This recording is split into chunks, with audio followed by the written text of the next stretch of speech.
Well, good morning, everybody. I'm Jan Erickson from Stepping Aside, and welcome to As Above, So Below, a rune and tarot divination for Monday, the 7th day of February, 2022. Well, I got out yesterday and I was able to get some, at least, of the beanstalks off the netting out in the hoop house. We discovered there was quite a bit of rips in the new cover, so we're not very happy about that. I'm going to order some tape, I guess you can get for that kind of greenhouse plastic to tape some of that up. So hopefully, it'll make it through not just this season, but next winter as well before we have to rip the thing off again. And this time, I swear, I'm just going to get rolls of plastic and put over it and be done with it. I'm not going to call the company and buy another cover that is too small and just small enough. It wasn't completely too small, but it was just small enough. So I don't know. We made it work, but I wasn't happy. And I'm not happy now about it, but that's the way it goes. It is greenhouse plastic, and you would just hope that it would stand the test of time a little better than that. But no, the first one did. But then after a few years, we had to just pull it off, and I just had an open deal, and I had netting on it, and I was growing gourds on it and beans on it and all of that. So anyway, I don't know. Life on a little small farm, I don't know what you do. You're always replacing something. I saw a little tiny hawk, young hawk, in our yard right by the chickens. It's like, oh geez, I too small though, I think, to go after a chicken. But he'll grow. So I don't know. It's always fun, isn't it? Anyway, well, let's take a look at the esoteric influences for today. You can get these again by signing up over on the blog at imsteppingaside.com. Links are below the video here. And you can get that in your inbox in a form of a newsletter, or you can just go to the blog and look at it. But I put other stuff in the newsletter too. I put a rune divination, and I put the ray information and stuff like that for the week as well. So if you want to get that, and you're probably already overflowing inbox of stuff you don't know how you got that stuff going anyway, then you can sign up on the blog for that. Anyway, today's the 7 numerologies. So observation, balance, spirituality, magic, analysis, and seeking truth. The Elder Futhark rune is Ewaz. It's not going to be the one well, unless we do, but not the one I use for the reading here today. But let's see: momentum, change, the Merkaba, astral travel, partnership, intuition, and binding toward mutual end. It's a very positive rune. The Fortuna Minor is the geomancy rune from the esoteric influences, so lesser fortune, outside assistance, and progressive success. Think baby steps. Let's see, the sun's in Aquarius, the moon's in Taurus.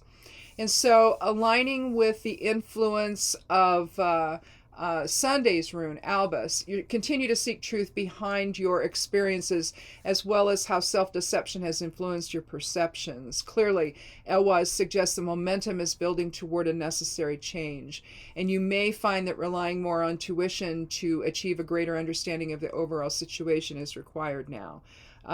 Especially if you've got a bunch of deception again around you. People are trying to keep you from knowing the truth about something, and sometimes you got to go with what that gut tells you. Although today's moon in Taurus suggests that you prefer stability over change, in the second house of resources, you're also ready to plan for a future that brings more security to your life. It's time to let go of habits or perceptions that may affect your willingness to pursue new endeavors, and to proceed with the self-confidence necessary to consider other options. Through limitation, you may discover greater harmony with others and the recognition and respect you desire. Acknowledge those around you who step up and provide a powerful example, and who rise above collective norms to express a higher principle. It may be that you'll benefit from withdrawing somewhat to reassess your perceptions so that you gain a higher level of awareness today. So that is interesting. Let's remember the runes and the numerology for today, and see if they factor in to what we're going to be doing here in terms of the reading. Let me get my keyboard out of the way. So I've got a space here on my desk to work. Let's go ahead and take the Elder Futhark room for the reading. I think that last week we had Conjunctio was the Geomancy rune for, I don't know if it was Thursday or I don't know what day this happened. It's either Monday or Thursday. But then I drew it as the Geomancy rune for here. So that's why I say, well, it may be what we have. Nope, it's Sawillo. This is the rune of the sun, rune of the will. It's Kenaz. Forward and reversed, basically. Above and below, it's an as above, so below rune. Drawing spirit into your awareness, higher awareness, into your perceptions. You have to think in terms of, I know we always want to think in terms of everything being fixed and this is the truth and all of that. But so often it's the truth according to you and to the perceptions that you come to the table with. And it may indeed be the absolute truth. But sometimes, and all too often, it's colored at least a little bit, shaped or influenced a little bit by how we see things. So that's why people is like, well, I kind of see it this way. And it's like, well, yeah, but, well, we have Caput Draconis.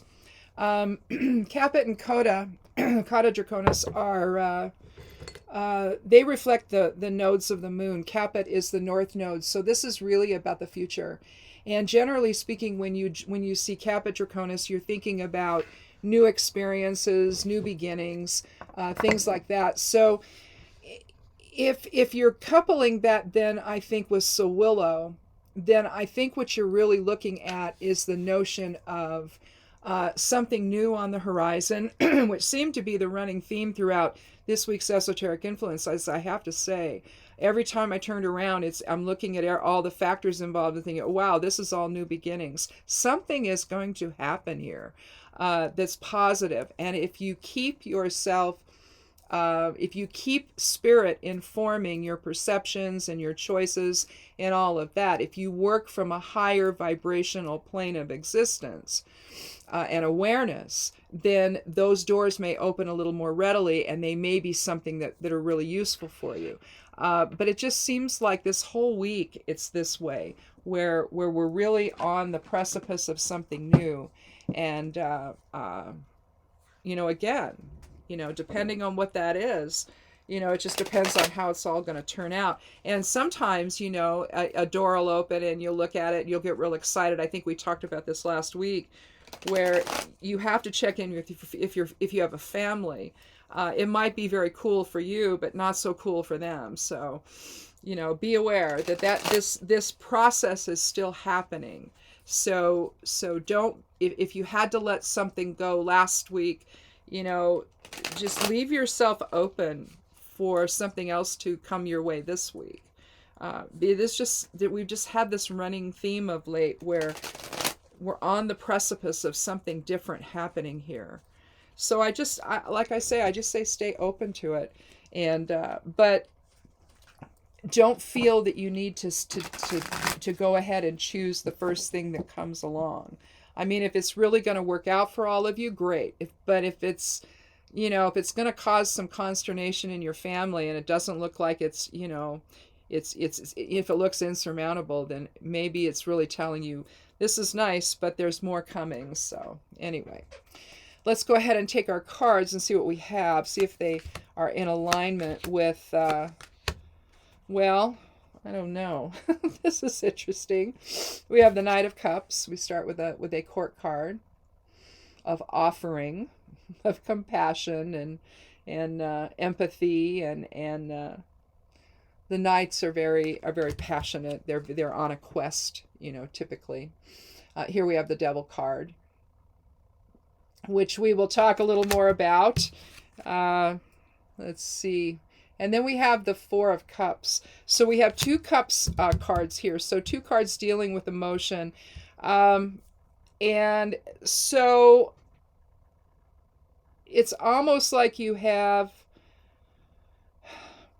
the knight offering, and then the guy can't see what's being offered. We'll do it that way.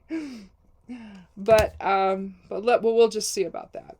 So we have Sawillo, we have the rune of the will, the rune of vitality, the rune of drawing spirit into your awareness. We have new beginnings. And so maybe we're talking about overall here perceptions beginning to shift. We have, let's see, the 15th card of the major arcana. That's a 6 energy plus 4 is 10, which reduces to 1, which is new beginnings, wholeness, unity, leadership, um, rising above, basically, to see a bigger picture, maybe. That's kind of 7-ish, though, which, of course, is today's today's date, or day, I should say. But let's go ahead and talk about the Knight. We see, this is a card of healing. He could be offering healing emotions. We see the windy river down here, or windy creek. It almost looks like the horse is about to step over or step through the winding body of water down there. So that's why it just seems to me that it's probably not a river. It's probably more like a little creek that's running through. You see the Knight up there, and again the winged sun is showing healing. He's offering the chalice, the golden chalice, almost in as a gift, really, of balance, of love, of harmony, of security, of emotional security, I should say, empathy. It can also indicate change, like with today's rune in the elder food, or rather in the esoteric influences, Elwaz. This could actually represent that card quite well. But hold on to that. And I wonder if I should look at the 4 of Cups first. I'm going to I think I will, and we'll look at the Devil as the significator card, okay? And we'll talk about the Devil in a second. Let's go on to the 4. Here you have a hand reaching out from the clouds. You see this in the Aces. Where it's from the unknown. You see 3 cups on the ground, but there's one being offered to the man. In a sense here, this kind of looks like the top of an X pattern here. You see that? So it's almost like his arms complete the rest of the, but it could be that it's actually a Y pattern on his whatever that is, his vest or whatever. His back is against a tree. He's kind of up on a slight mound or a little tiny hill there. So there's some emotional challenges happening for him. It's like his back is against the wall in a way. He's got his arms crossed, his legs are crossed. And we know from psychology that when someone sits with their arms crossed or their legs, crossed, one leg over the other, that it's a defensive posture. So he's almost like and it doesn't have to be, but a lot of the time it is. So if you're having a conversation with somebody that's tense and they've got their arms crossed, they're kind of crossing themselves as of just a means of emotional defense. And so remember that. And you might want to kind of pull things back a little to get the person to feel maybe a little more comfortable. And if they release that, then you know that they do, right? Well, anyway, just a little digression there. But what we have here is he's looking at the it looks like he's kind of looking down, so he could be looking at what he has here, but he's so focused on his own thing and his own defensiveness that he can't see what's being offered to him. He can't reach out and take it, what's being offered. So the compassion that's being offered from here, I need to turn this way. You see, he can't really see. He can't really see and he can't really take it.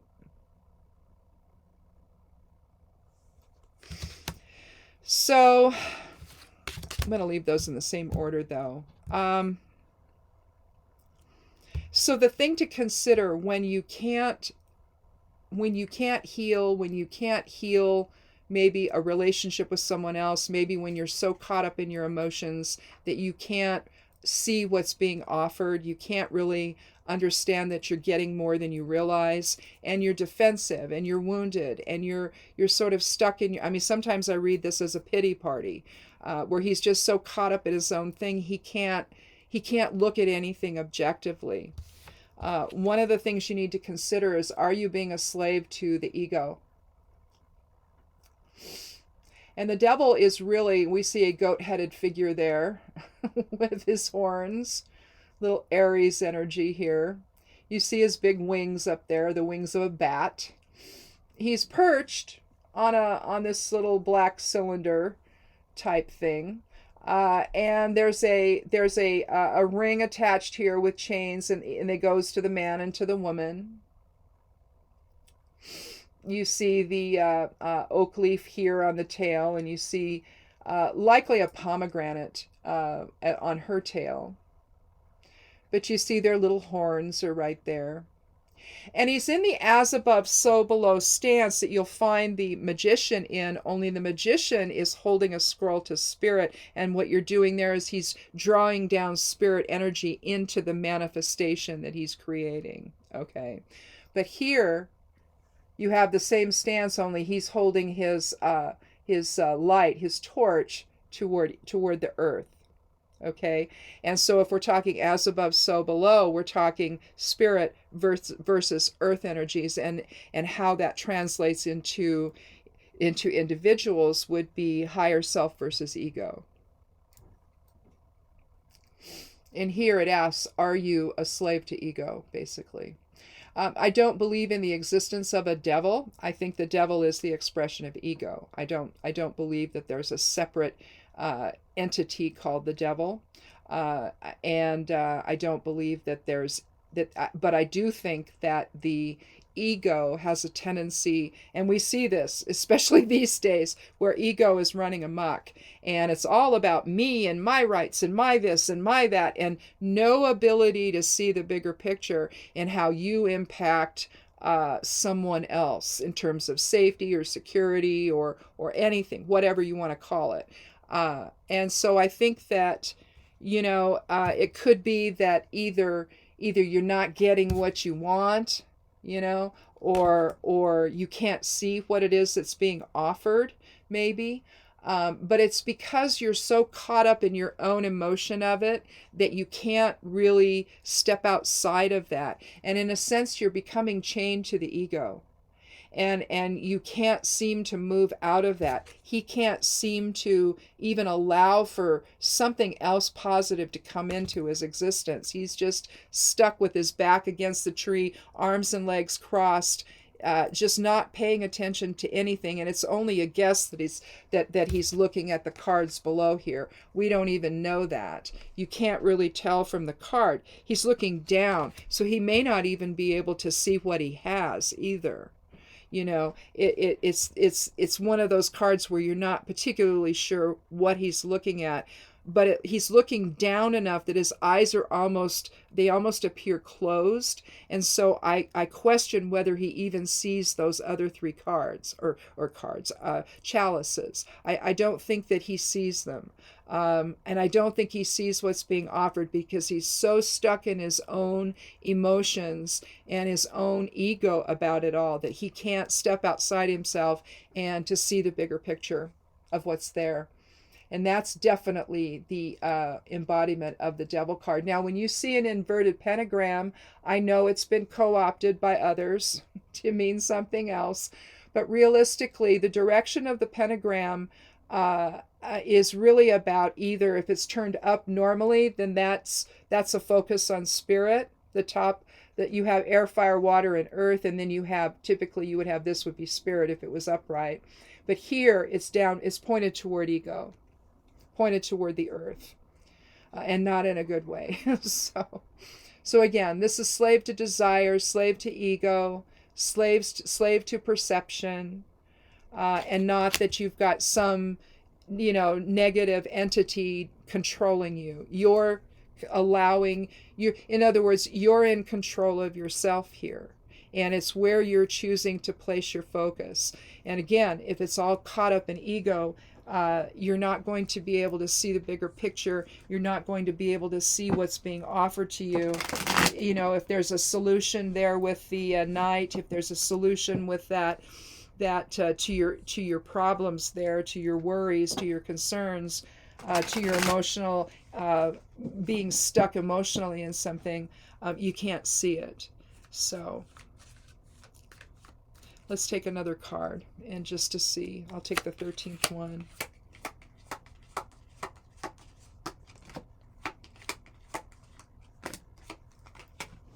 They're still so slick. It's not that new of a deck anymore, but it takes a while for the back sides to really smooth out. Temperance is the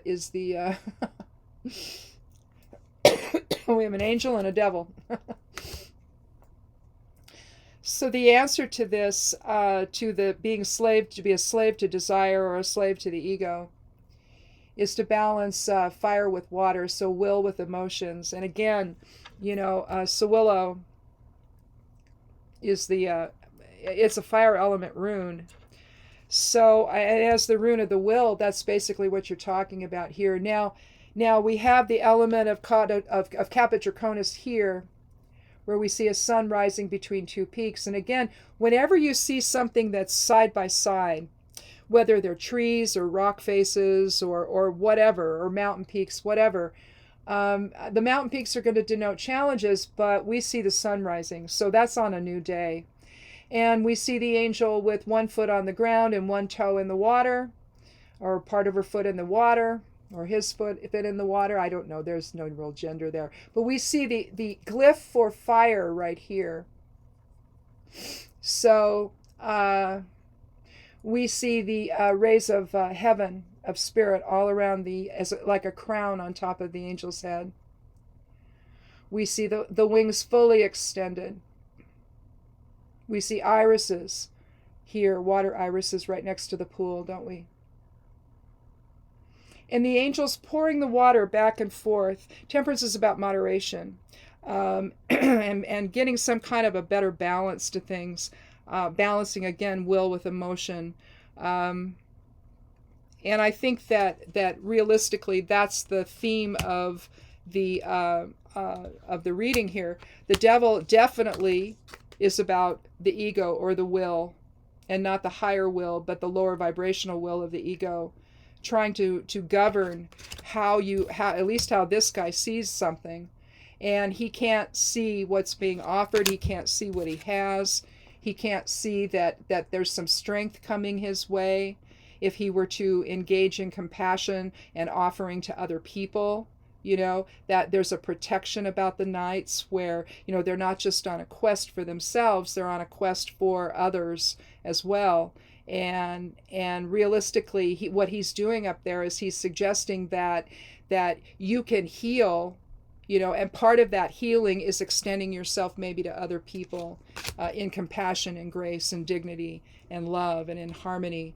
But instead, you've got the ego that's trying to prevent that, okay? And as such, you're not able to see what's being offered. You're not able to see what you have. And the strength, the inner strength that you have, you know, to give yourself to other people, to give compassion, to give empathy. And because when you do that, generally speaking, there's going to be some reciprocity there, right? Where they're going to give back to you. They're going to appreciate it. So you build on that instead of building on selfishness or a single-minded view or what have you. Because to be compassionate, especially if you're expressing compassion to other people, you know, you have to be able to accept the same from them. You know, it's a back and forth, give and take type of a balance. And so it's not just a one-way thing. Even if it's a random act of kindness, they may then be maybe they say thank you, but then maybe they, you know, pay that forward to somebody else, you know. So it's not just about you, it's about others as well. And the answer, of course, then with temperance is to then as part of a new beginning of new awakening, a new perception, new vitality, seeing the truth again, part of today's 7 energy. You have to learn to balance the ego or the will with compassion for others, and also of yourself. Sometimes people get so caught up in doing for others, they forget to let others, so then all of a sudden someone wants to do something for you and like you're really uncomfortable. It's like, no, no, no, that's okay. Just let me do for you. No, it has to be a give and take.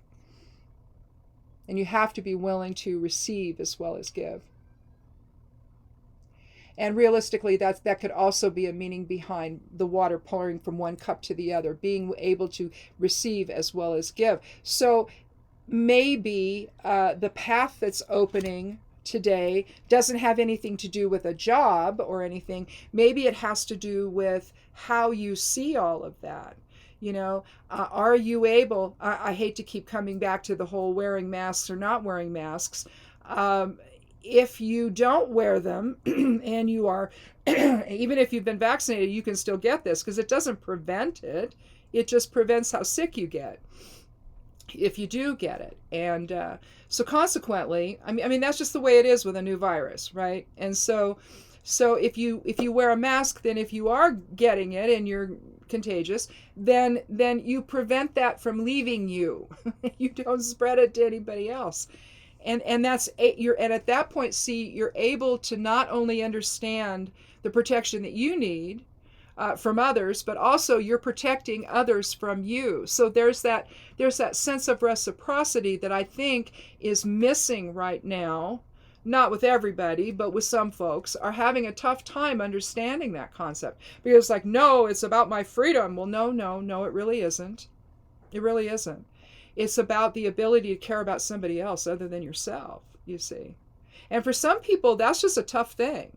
They either get caught up in somebody else's drama that says, oh, no, this is how it is. And then they feel drawn to that maybe. Whereas if they'd just been left alone, maybe they would have made the decision to have that reciprocal relationship with people right now.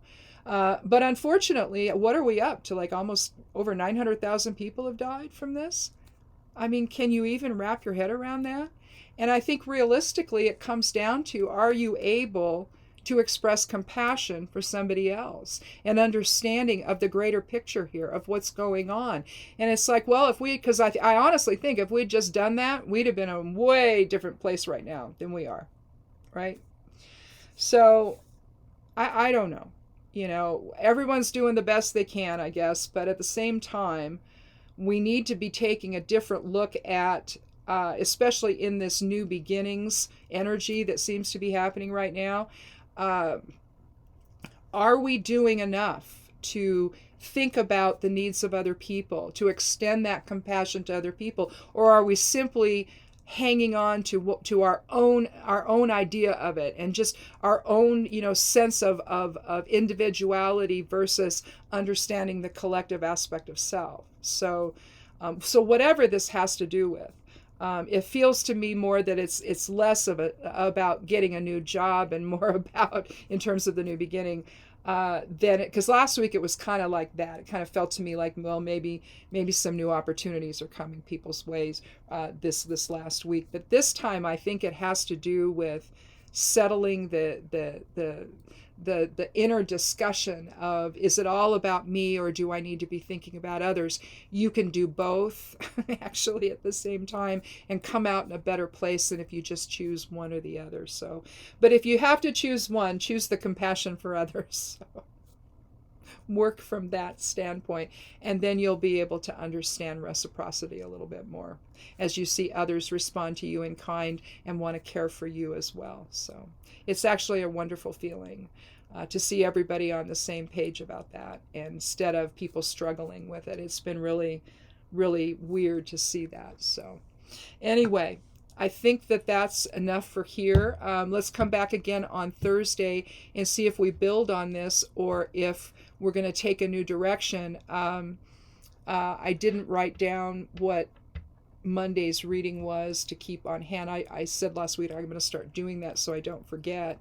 Because sometimes I don't know if something happened on Monday or Thursday. It's like Too much time went by, and I sort of keep it all sort of melds in my head together. So which happened on what day, you know. But anyway, I'll do that here today when I close. I'll write all that down and keep it handy for Thursday. And we'll get back together then. Check out everything on the blog. The weekly numerology went up. The ascendant rays and other astrological information went up. The esoteric influences, if you don't get it in your inbox, it's up. You can go take a look at it there. The Patreon stuff is up. This will go up on Patreon as well today, and also Thursdays will. I don't know if I did the rune divination over there yet, though. I'll have to look and see. But anyway, maybe I did. Anyway, also the stuff on Medium has gone up, so check that out over there. Links are all below the video here. And if you haven't clicked subscribe yet, I'd love you to do that and come back. And we do this twice a week on Mondays and Thursdays. And just with the idea that it gives us all something else to think about and consider about the choices we make and the focus we have, and is it lofty, is it of spirit, or is it, again, like with this reading, illustrating how ego can prevent a lot of things that are wonderful from happening. So anyway, thanks for watching, and have a wonderful day. We'll talk again Thursday, and be good to yourself, be good to one another, and blessed be.